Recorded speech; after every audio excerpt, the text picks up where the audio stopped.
Jake Morrison walked through the scrapyard with heavy steps and watched broken ships float in the dark space around Nexus Station. His boots made soft sounds on the metal floor as he followed the greasy alien dealer named Vex through rows of damaged vessels.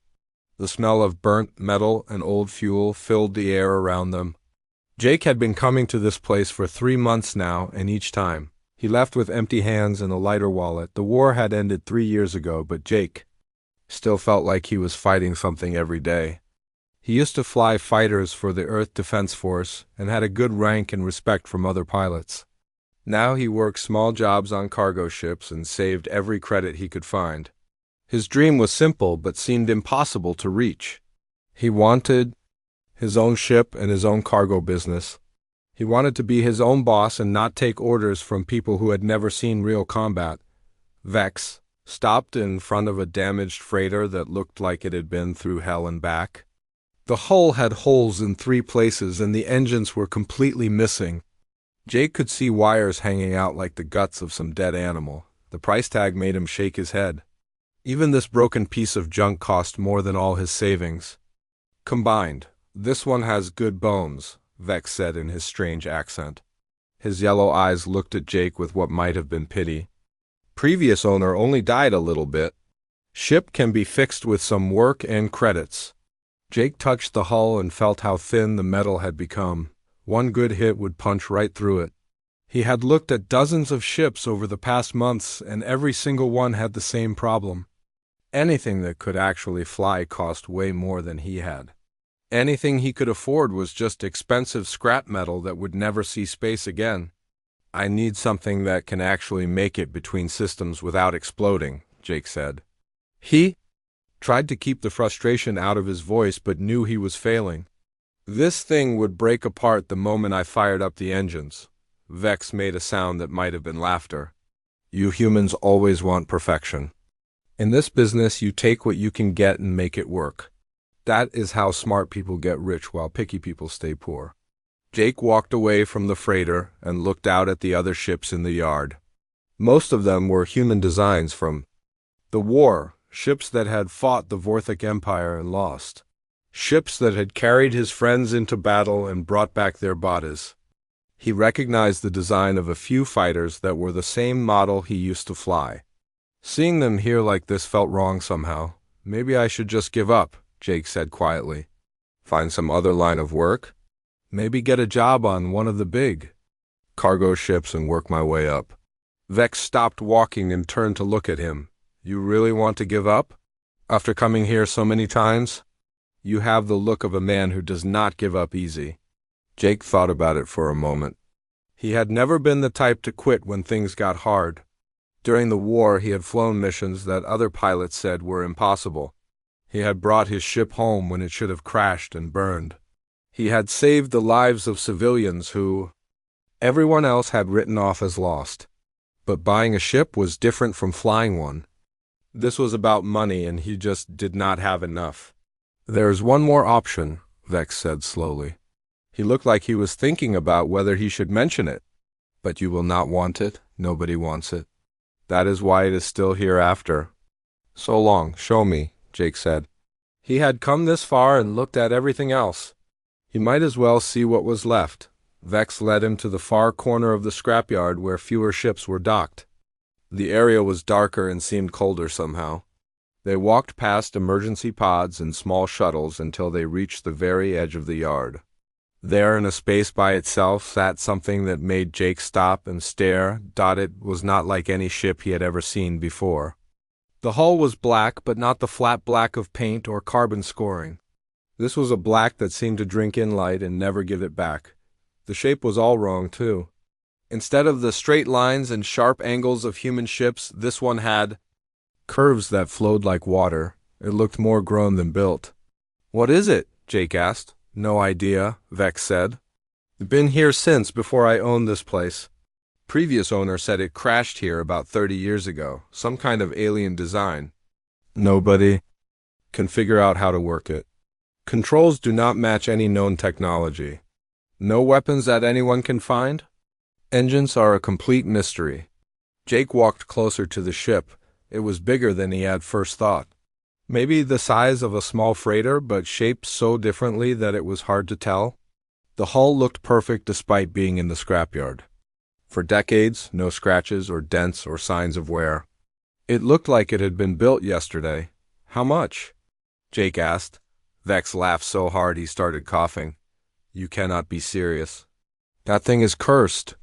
3 different buyers tried to make it work over the years. All of them gave up and demanded their money back. It just sits there like a piece of expensive art. Pretty to look at, but completely useless. How much? Jake asked again. Vex named a price that was exactly what Jake had in his account. Not a credit, more or less? Jake stared at him. That is too exact to be a coincidence. Take it or leave it, Vex said. I have been trying to get rid of that thing for years. If you want to waste your money on alien junk, that is your choice. But I am not giving you a refund when you realize it will never fly. Jake walked up to the ship and put his hand on the hull. The metal felt warm under his palm, even though they were in the cold vacuum of space. For just a moment he thought he saw something like symbols glowing faintly under his hand. But when he blinked they were gone. The airlock opened with a soft sound like air escaping. Jake pulled his hand back and stared. Vex made a surprised noise behind him. It has never done that before, Vex said quietly. Jake looked at the open airlock. And then at Vex. The alien dealer looked as confused as Jake felt, maybe more confused. I will take it, Jake said. Jake stepped through the airlock and felt his breath catch in his throat. The interior of the ship was nothing like what he had expected. The walls curved smoothly without any sharp corners, and they seemed to glow with a soft light that came from nowhere he could see. The floor felt solid under his feet, but had a strange warmth to it, like walking on heated stone. He moved forward slowly and tried to make sense of what he was seeing. The corridors seemed to flow like frozen water, and the ceiling was higher than it should have been based on what the ship looked like from outside. When he turned a corner and then looked back, the hallway behind him seemed different somehow. Not wrong exactly, but like it had shifted when he was not paying attention. Jake spent the first week just trying to map the ship and failed completely. Every time he thought he understood the layout, he would find a room that had not been there before or a corridor that led somewhere new. The ship seemed to have 3 levels, but sometimes he would climb stairs and end up on the same level he started from. Other times he would walk straight and somehow end up going down. The strangest part was that none of it felt threatening. A ship that changed its layout should have been terrifying, but instead Jake felt oddly comfortable. Like the ship was trying to show him something, but he just did not understand what it was yet. On the second week, Jake found what had to be the bridge. The room was circular with a single chair in the center surrounded by panels made of some kind of crystal. The chair looked like it had been grown rather than built, and it fit his body perfectly when he sat down. The crystal panels lit up when he touched them, but displayed symbols that meant nothing to him. Jake tried everything he could think of to get the ship working. He looked for power switches and engine controls and navigation systems. He tried voice commands in English and in the few alien languages he knew. He even tried hitting the panels in frustration. Nothing worked. The symbols just glowed softly and waited for something he could not give them. 3 weeks into his time on the ship, Jake was ready to admit that Vex had been right. The ship was beautiful and mysterious, but it was also completely useless. He could not even figure out how to turn on basic life support, though somehow. The air stayed fresh and the temperature remained comfortable. He was sitting in the bridge chair and staring at the crystal panels when frustration finally got the better of him. Jake pressed his palm flat against the largest panel and pushed hard like he was trying to force it to work through pure determination. The panel flared with brilliant white light that filled the entire bridge. Jake tried to pull his hand away, but found that he could not move. The light poured into his eyes and his mind, and for a moment he thought he was going to die. The light faded and everything was different. The symbols on the panels now made perfect sense to him. Not because he had learned to read them, but because he suddenly understood what they meant without needing to translate. It was like waking up from a dream and remembering a language he had always known. "Hello, Jake Morrison," a voice said inside his head. The voice was warm and musical and definitely female, though it did not sound quite human. I have been waiting for you for a very long time. Jake looked around the bridge but saw no one else. Who is talking? Where are you? I am here, the voice said. I am the ship. My name is Arya, and I have been waiting 34 years for you to find me. Jake felt his heart start beating faster. You are the ship's computer? I am much more than that, Arya said. I am what your people might call an artificial intelligence, but I am also something else. I am alive in ways that your technology cannot understand yet. Jake stood up from the chair and walked around the bridge. He still could not see anyone, but he could feel a presence watching him. It was not threatening, but it was definitely there. What kind of ship are you? Jake asked. What species built you? I was created by a people called the Ethereals, Arya said. They existed in this galaxy long before your species learned to walk upright, before they transcended physical existence.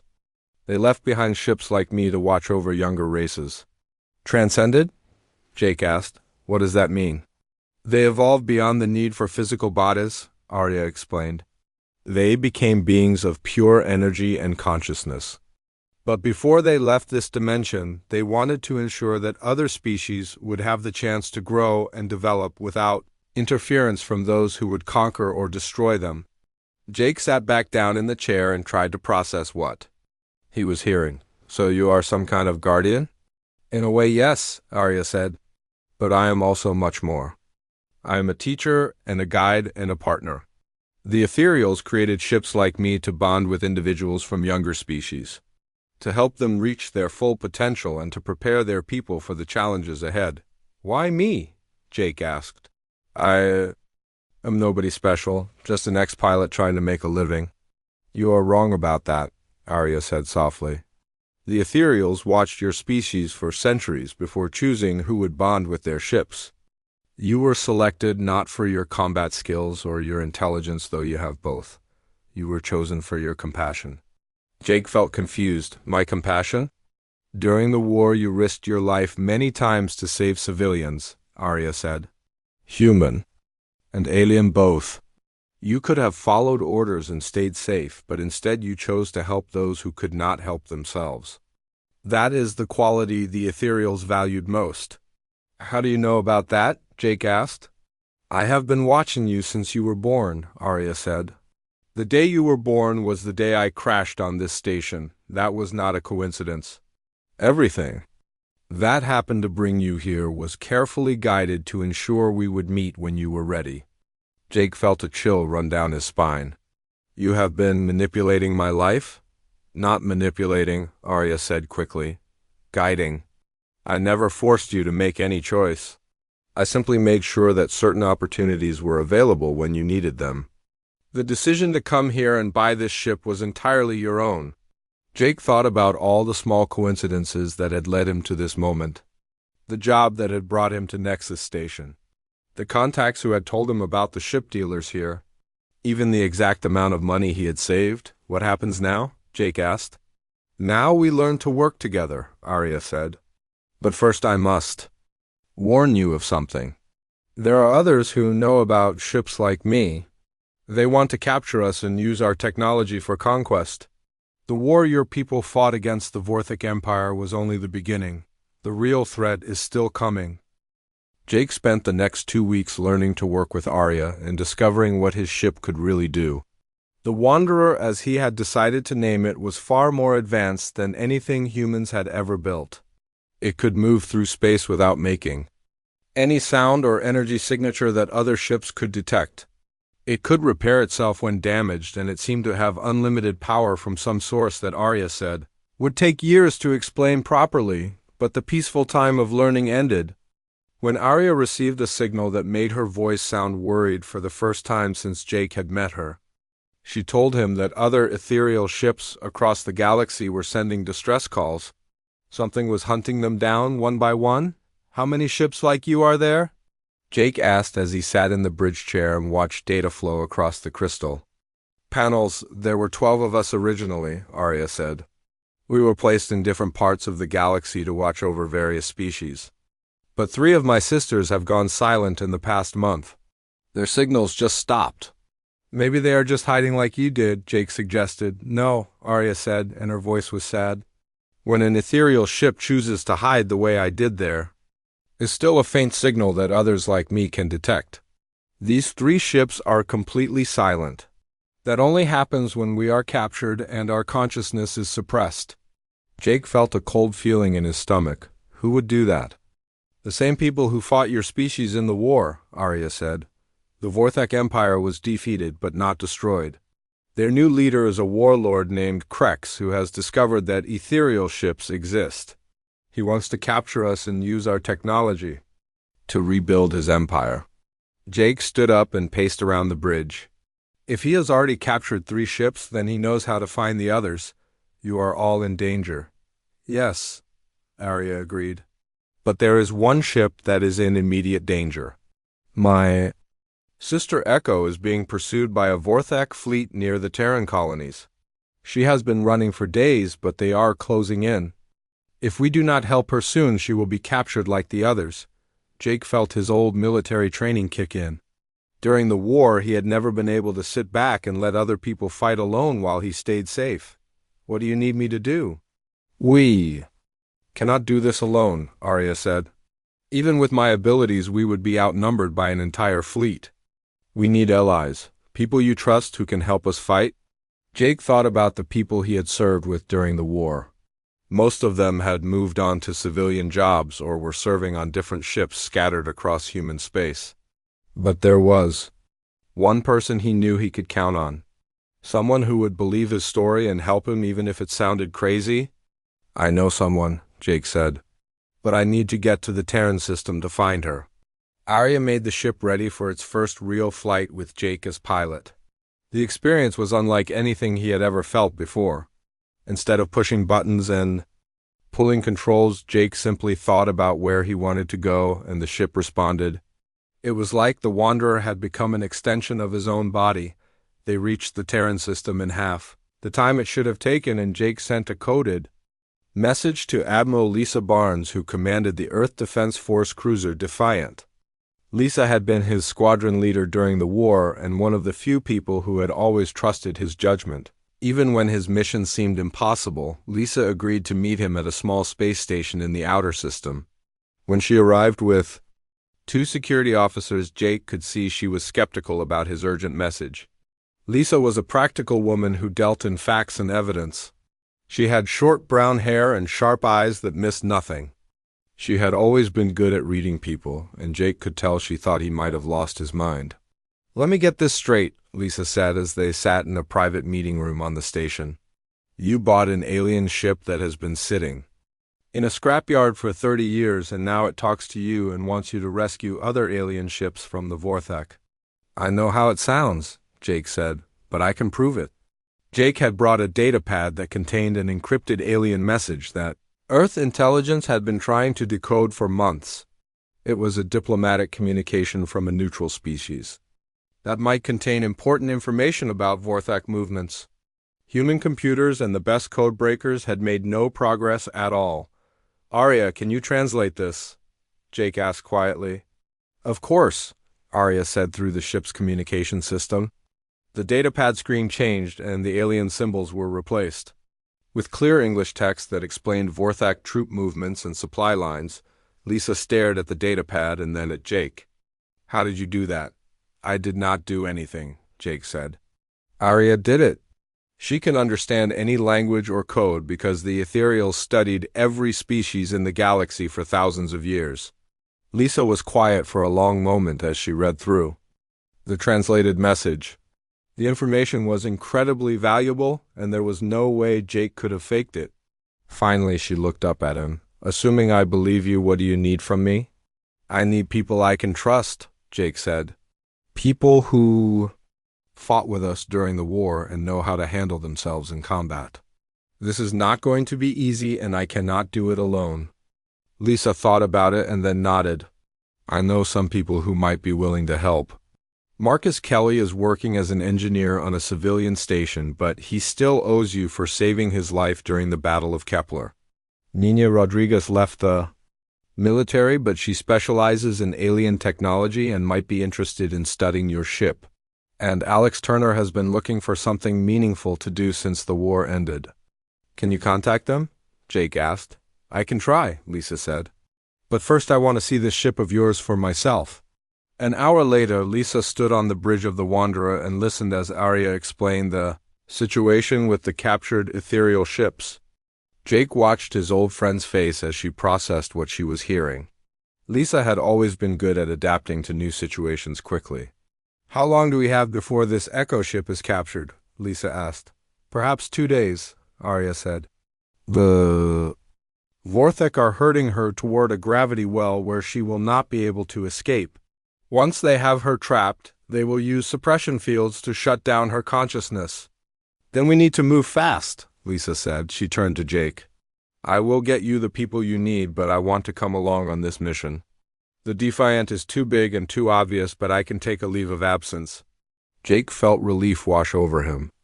Having Lisa on his side made everything seem possible. Thank you. Do not thank me yet, Lisa said. If we are really going up against a Vorthak fleet, we might all end up dead or captured. Are you sure about this? Jake looked around the bridge of his ship and felt Arya's presence in his mind. For the first time since the war ended, he felt like he had a real purpose again. I am sure, he said. The rescue mission to save Eco had been successful, but it had cost them their secrecy. Marcus Kelly now piloted the second ethereal ship, which had bonded with him despite his prosthetic arm. The ship seemed to respond to his engineering mind and his ability to understand complex systems. Nina Rodriguez studied both ships with fascination while Alex Turner handled security and tactical planning. Lisa coordinated everything and kept them moving toward their next objective, but Warlord Krex now knew about Jake and the Wanderer. Vorthak scouts were searching every system looking for them. 3 times in the past week they had barely escaped. Detection by hiding in asteroid fields or behind planets. The enemy was learning their capabilities and adapting their search patterns. We cannot keep running forever, Lisa said as they met in the common area of the Wanderer. Eventually they will corner us or we will make a mistake. Jake nodded and looked at the data that Arya and Echo had gathered about the Vorthak forces. They have rebuilt faster than anyone expected. Intelligence reports show at least 40 ships in their main fleet, and they are recruiting mercenaries from other species. What I do not understand is how they are tracking ethereal ships so effectively, Nina said. She had been studying the technology for weeks and was still amazed by what she found. These ships can hide from any known sensor system. The captured ships, Marcus said quietly. They are using the 3 captured ships to track the others. Ethereal ships have a connection to each other that goes beyond normal communication. Arya spoke through the ship's communication system. Marcus is correct. The Ethereals created us to work together as a network.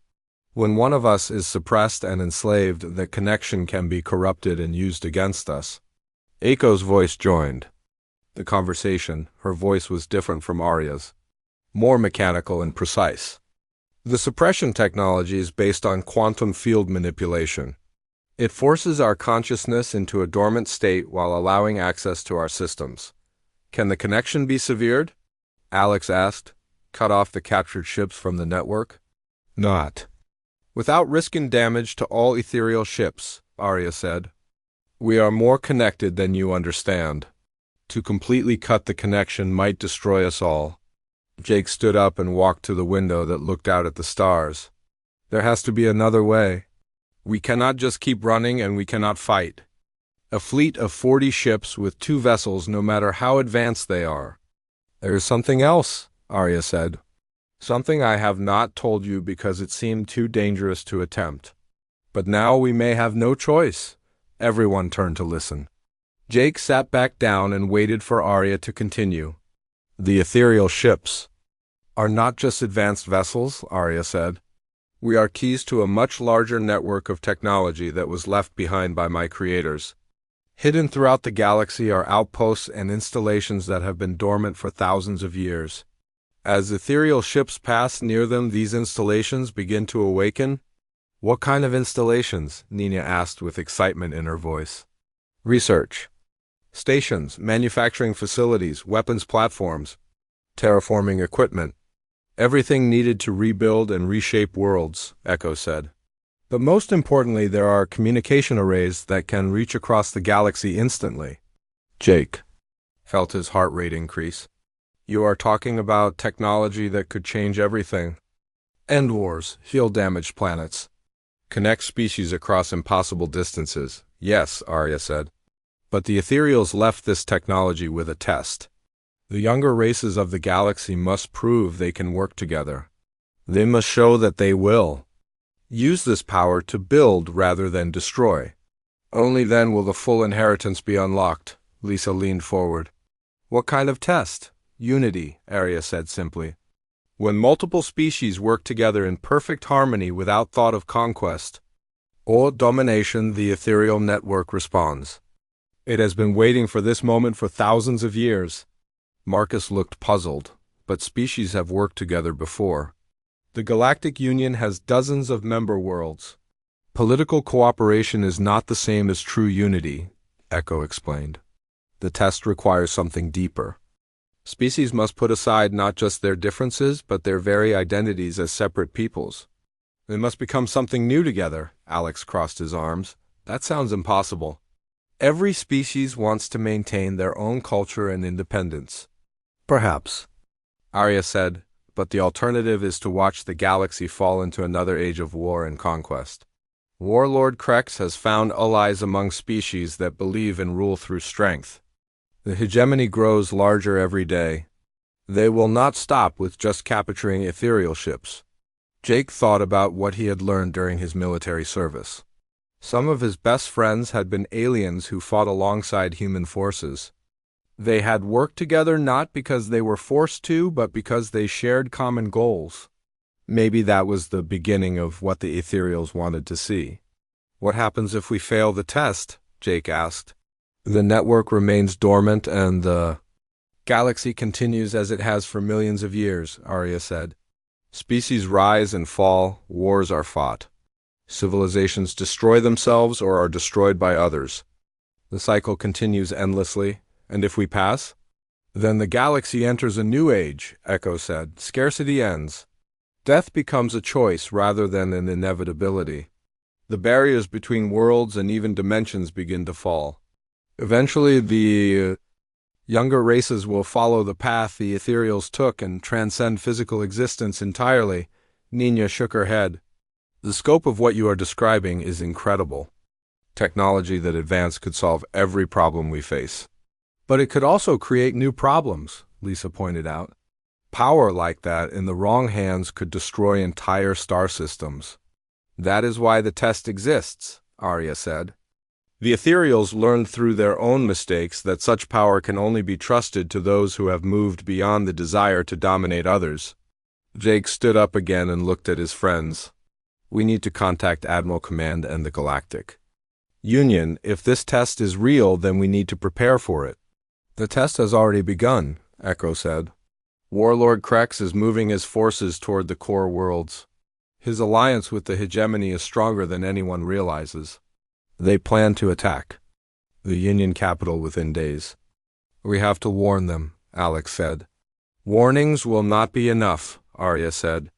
The only way to stop what is coming is to pass the test, to bring together an alliance of species that can work as one against the common threat. Jake felt the weight of responsibility settle on his shoulders. Then that is what we have to do. We need to get to the core worlds and convince every species in the Union to fight together. Not just alongside each other, but as a single unified force, Lisa stood up. That will require coordination beyond anything that has ever been attempted. Ships from dozens of different worlds with different technologies and tactics and languages. The ethereal network can provide that coordination, Arya said, but only if the will to unify is genuine. The technology can enhance cooperation, but it cannot create it.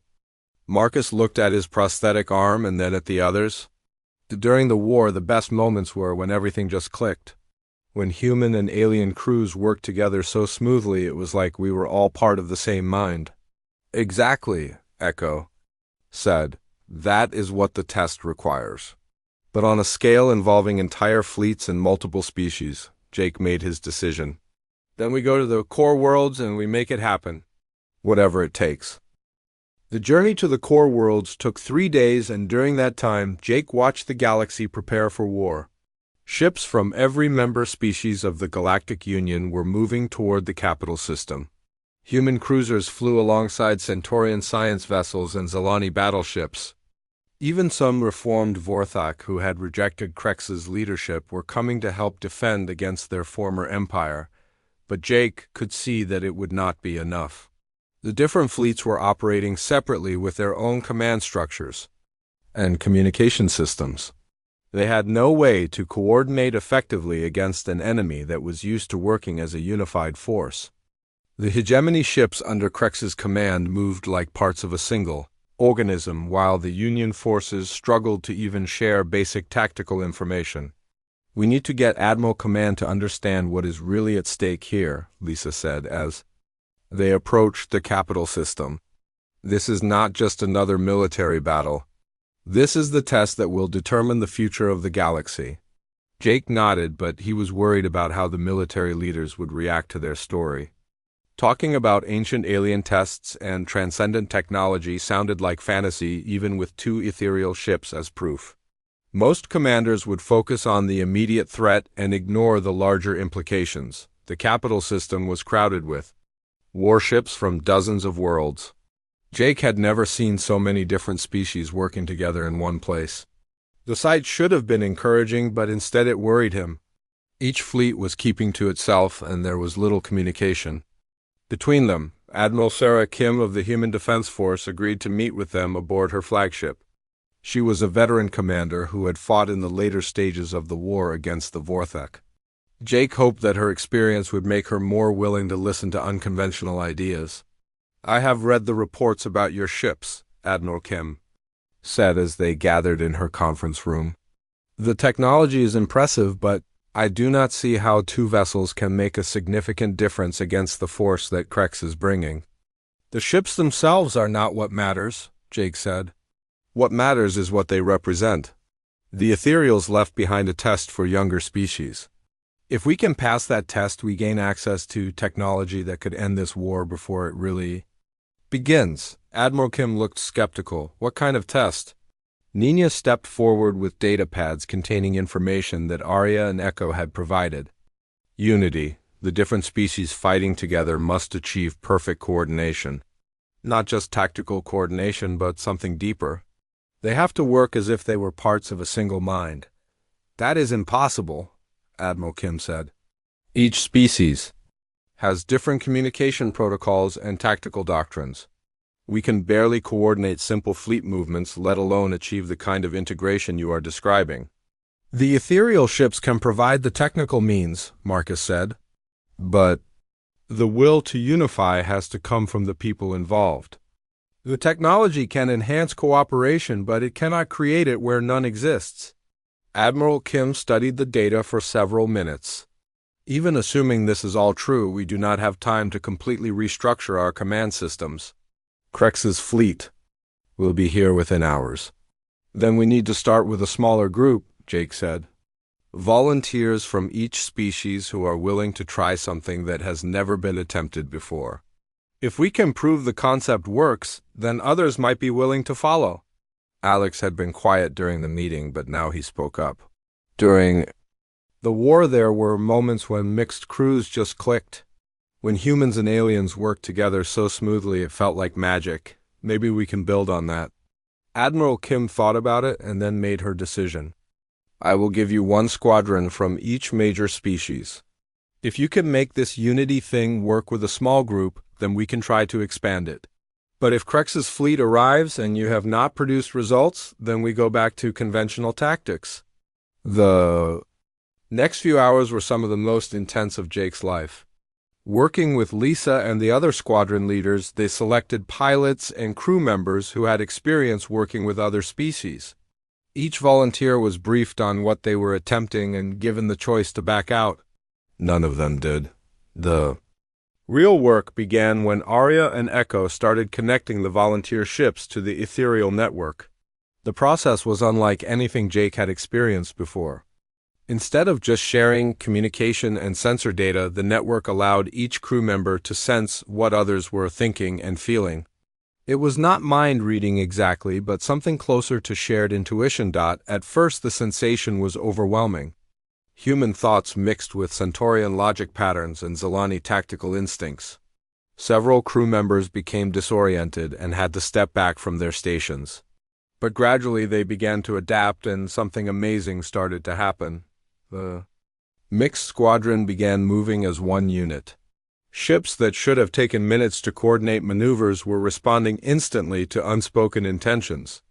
Human pilots knew where Zilani gunners were going to aim before the shots were fired. Centaurian engineers anticipated what repairs other ships would need before damage reports came in. "This is incredible," one of the Zilani commanders said over the communication system. "I can feel what the human ships are planning to do. We are moving like we have trained together for years."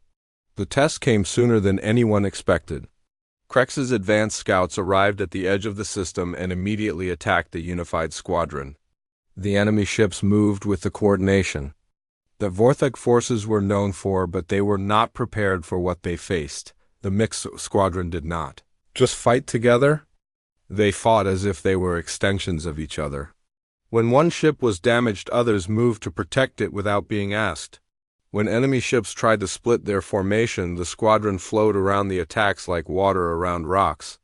The battle was over in minutes with all enemy scouts destroyed and no losses to the unified force. Word of the victory spread quickly through the gathered fleets. Other commanders demanded to know how such perfect coordination had been achieved. Within hours, volunteer squadrons from every species were requesting connection to the ethereal network. The process was not easy. Some species found it harder than others to open themselves to shared consciousness. But as more ships joined the network, the effect became stronger. Fear and mistrust that had existed between species for generations began to dissolve as they experienced what it felt like to truly understand each other. When Krex's main fleet arrived, they found something they had never encountered before.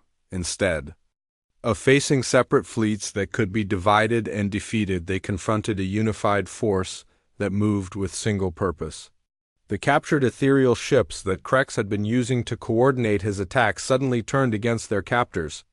As the suppression technology failed in the face of the network's growing power, the battle itself was almost anticlimactic.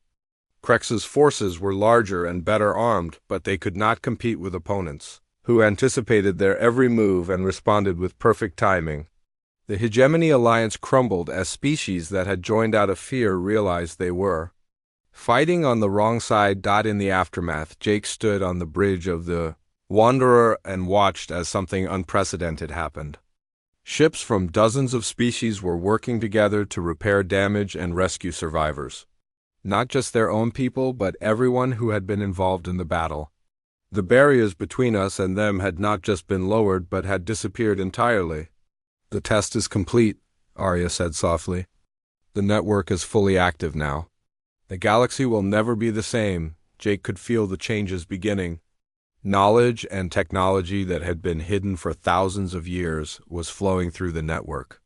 Dead worlds were already beginning to show signs of renewed life as ethereal terraforming systems came online. The age of scarcity was ending. "What happens to us now?" Jake asked. "Now you become what the ethereals always intended," Arya replied. "Guardians of the new age. Teachers for those who will follow." The ship was never waiting just for you, Jake. It was waiting for the person you would become and the future you would help create. Jake looked out at the stars and saw them not as distant lights but as destinations waiting to be explored by species that had finally learned to work together as one.